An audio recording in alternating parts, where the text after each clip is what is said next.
So guys, Argentina won against Australia. It should have been an easy match for Argentina, लेकिन आसान नहीं था। और जैसे हम बार बार बात करते हैं कि ये जो नॉकआउट्स होते हैं वो आसान नहीं होते। ठीक है, एक टीम अंडरडॉग जा रही होती है, एक फेवरेट जा रही होती है, लेकिन ये गेम्स आसान नहीं होते बिकॉज मतलब वर्ल्ड कप 4 साल में एक दफा आता है और पूरा नेशन आपके पीछे होता है। आपको एक एक्स्ट्रा मोटिवेशन रहती है, right? It's not like a normal league match जिसके अंदर कोई बड़ा क्लब छोटे क्लब से खेल रहा होता है और like 10 out of 9 times normally बड़ा क्लब जीत जाता है, लेकिन वो एक टाइम यहाँ पे अप्लाई होता है इन बड़े वर्ल्ड कप के मैचेस के अंदर, नॉकआउट्स के अंदर। So it was not easy for Argentina. यार अर्जेंटीना ना बहुत अच्छा नहीं खेली। मतलब अगर आप लाइनअप की बात करें तो I think everything was expected. Di Maria जो थे वो मैच फिट नहीं थे और उनको इंजरी थी, तो वो नहीं थे, तो उनकी जगह किसी ने आना था। बाकी सारी टीम वही थी जो पिछले मैच के अंदर थी। और Papu Gomez was a surprise inclusion for me because I wanted कि मार्टिनेस, लुटारो मार्टिनेस और जूलियन अल्वारेज को स्टार्ट किया गया। मे बी एंगल कोरेया को आप स्टार्ट कर सकते हैं लेफ्ट हैंड साइड पे, जो कि पापू गोमस से ज्यादा बेहतर नेचुरल प्लेयर हो सकते हैं उस पोजीशन के ऊपर। तो पापू गोमस पहले मैच में भी वर्क नहीं किए थे और आज के मैच में भी वर्क नहीं किए उनको, ठीक है। बाकी यार मुझे ऐसा लगता है कि अर्जेंटीना फुल फ्लो के अंदर खेली नहीं। मतलब सेकंड गियर में, पहले गियर में ही रही और सेकंड गियर में गई नहीं वो। मतलब throughout the match left right ball move कर रहे थे। बीच में वो brilliance of Messi, of course Messi का पहला नॉकआउट्स के अंदर गोल, ठीक है, जो अभी 5 साल वो खेल गया और पहला नॉकआउट्स के अंदर मेसी का गोल निकला है यहाँ पे, which would be a relief for Messi as well. लेकिन क्या गोल था यार! दिस मतलब जब वो इस तरह की पोजीशंस के अंदर आता है तो उसका विजन ही अलग है। Normally players would go for a full power के पे जाते हैं, बट वो एक प्लेसमेंट के ऊपर जाता है। और वो मतलब हमने कितनी दफा देखा 15 साल में, हमको कितनी दफा तो देख लिया होगा। आई थिंक 500-600 दफा तो हमने देख लिया होगा मेसी के इस तरह के गोल, कि जब वो इस पोजीशन में आते हैं तो वो ऑपोजिशन के प्लेयर्स को मतलब यूज करते हैं to basically finish that ball into the corner. And that was absolutely magical from Messi and first knockout goal in the world cup in 5 World Cups for Messi, so that is a relief also. I think Messi की बात करूं तो Messi was absolutely brilliant today. उसने plate में रख के कम से कम 3 chances, एक तो बहुत, दो तो बहुत ही अच्छे चांसेस लोटारो मार्टिनेस को दिए। भाई मार्टिनेस को मेरी समझ से बाहर है कि क्या हुआ है, उसकी फिनिशिंग ऑफ है। पिछले मैच में भी उसने इजी चांस मिस किया, आज कम से कम उसने 3 इजी चांसेस मिस किए। एक तो बहुत ही इजी था जो मेसी ने। Messi was absolutely brilliant. Lautaro Martinez को इंप्रूव करना पड़ेगा बिकॉज यार देखो, अगर वो स्टार्ट नहीं कर रहा तो ऑफ द मैच तो उसको आना है ना किसी पॉइंट पे आना ही है, बिकॉज उसके अलावा कोई ऑप्शन है नहीं, ठीक है। तो उसको अपनी फिनिशिंग इंप्रूव करनी पड़ेगी। इतने ज्यादा चांसेस आप नेदरलैंड्स या ब्राजील के अगेंस्ट मिस कर दोगे तो आप नहीं जा रहे नेक्स्ट राउंड के अंदर, ठीक है। अर्जेंटीना बहुत, जैसे मैंने कहा कि बहुत स्लो खेली, पासिंग बहुत स्लो थी उनकी, गेम को मैनेज कर रहे थे, राइट। एक गोल हो गया, दो हो गए। सेकंड गोल में आपको पता है it was howler, Julian Alvarez का गोल था।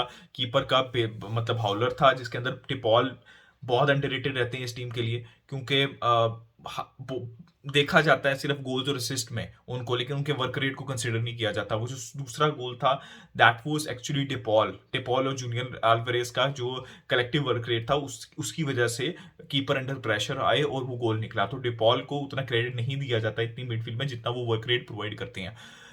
यार to be honest I was not impressed. मैं आपको ये बात बता रहा हूँ, लेकिन पॉइंट ये है कि अर्जेंटीना खेलती इस तरह ही। अगर आपने कोपा अमेरिका में देखा तो स्लाइटली बेटर आप कह सकते हैं वो खेली होंगे, लेकिन वो इसी तरह खेलते हैं। वो एक गोल करते हैं, they don't look flawless, flawless football नहीं खेलते। Moment of magic here and there, कभी कभार दूसरे प्लेयर्स कलेक्टिवली भी खेलते हैं, मतलब प्रेस वो कलेक्टिवली करते हैं, लेकिन बहुत ज्यादा एक्सपेंसिव फुटबॉल नहीं खेलते। एक गोल मारते हैं, उसको मैनेज करने की कोशिश करते हैं। जैसे दो गोल, दूसरा गोल पड़ गया था तो उसके बाद वो मैनेज करने चले गए, विच आई डोंट लाइक एक्चुअली। लेकिन इसी तरह खेलती है अर्जेंटीना। मैनेज किस तरह करने चले गए, पापू गोमस को हटा के लिसांड्रो मार्टिनेज, 3 सेंटर बैक को लगा दिया। अभी सिर्फ 50 मिनट्स हुए थे, ठीक है। पापू गोमस इंजर्ड भी हो गए थे, लेकिन आपने उसकी लाइक टू लाइक रिप्लेसमेंट लेके आनी है। आप लिटोरो मार्टिनेज को लिए, एंगल कोरेरा को लिए, लेकिन आप किसको लेके आ रहे हैं? लिसांड्रो मार्टिनेज को। मैं लिसांड्रो मार्टिनेज के आने के अगेंस्ट नहीं हूं, लेकिन आप 3 सेंटर बैक्स लेके आ रहे हैं, ठीक है। आप एक लेफ्ट विंगर जो है वो खत्म कर रहे हैं। तो that was a very negative move in my opinion. But problem यह है कि this is how Argentina place, right. वो गोल स्कोर करती हैं और गेम को मैनेज करती हैं, और आप कुछ बहुत ज्यादा एक्सपेक्ट मत करें कि 4-0 5-0 की स्कोर लाइन एक्सपेक्ट मत करें। I think this was the best chance जो अर्जेंटीना के पास था 2 3 4 गोल करने का। आगे Netherlands would be much tough. मुझे ऐसा लगता है कि आज ना ऑस्ट्रेलिया, यार ऑस्ट्रेलिया को आपको क्रेडिट देना पड़ेगा। उनके पास जितनी लिमिटेशंस थी उसके अंदर उन्होंने बहुत अच्छा खेला। आखिर के 20 मिनट में तो भाई उन्होंने मतलब मुश्किल से ही बची है अर्जेंटीना। और अगर ये एक्स्ट्रा टाइम पे चला जाता, जितना वो फिजिकलिटी वाइज अर्जेंटीना को तंग कर रहे थे, हो सकता है मुझे ऐसा लग रहा था कि अर्जेंटीना एंड के ऊपर कोप नहीं कर पा रही थी फिजिकलिटी वाइज से। उसका जो गेम का रिदम था ना, बिल्कुल ही वो ऑस्ट्रेलिया जो है वो डोमिनेट कर रही थी उनको। तो ऑस्ट्रेलिया को आपको क्रेडिट देना पड़ेगा कि जितनी वो लिमिटेशंस थी उनकी, उनमें उन्होंने एंड के ऊपर बहुत अच्छी फाइट दी। तो आप यहाँ पे ऑस्ट्रेलिया का क्रेडिट है इस गेम के अंदर। यार अब अर्जेंटीना देखो अच्छा है, एक मैच मेसी ने निकाल के दिया, फिर एक मैच अर्जेंटीना ने एज अ होल टीम निकाला, which is a good sign. आज का मैच भी आपको, मैं सीधी सी बात है, आज का मैच भी आपको मेसी ने ही निकाल के दिया, right. Second goal obviously team work की वजह से हुआ, लेकिन पहला goal it was obviously motivation inspiration from Messi, right. और बार बार वो चांसेस बना के दे रहा था, गेम किल ऑफ कर देना चाहिए था लोटारो मार्टिनेज को। तो कुछ चीजें करनी है। अर्जेंटीना का सबसे बड़ा प्रॉब्लम ये लग रहा है कि उनकी अभी स्टार्टिंग 11, मतलब 4 गेम हो चुके हैं वर्ल्ड कप के, कोई ऐसी टीम आपको दिखेगी नहीं जिसकी स्टार्टिंग 11 इतनी ज्यादा डिस्टॉर्टेड हो कि उनको अभी तक स्टार्टिंग 11 का नहीं पता।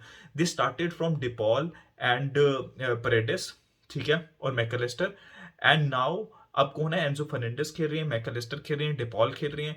बैकलाइन के अंदर आप देखें कि राइट साइड के ऊपर राइट बैक भी चेंज होते रहे हैं, लेफ्ट बैक पे भी चेंज होते रहे हैं, सेंटर बैक पेयरिंग भी चेंज होती रही है, और फ्रंट 3 प्लेयर्स भी चेंज होते रहे हैं। तो अभी तक अर्जेंटीना का सबसे बड़ा कंसर्न ये है कि उनको अभी तक अपनी स्टार्टिंग 11 का पता नहीं चला।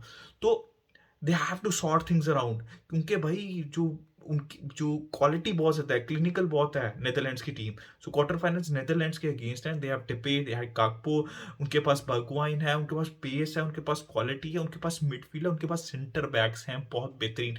एके उनके साथ ही खेलते रहे जूनियर अल्वारेज के साथ, वो उनको पता होगा जूनियर अल्वारेज की गेम क्या है। फिर you have a world class defender like Virgil van Dyke.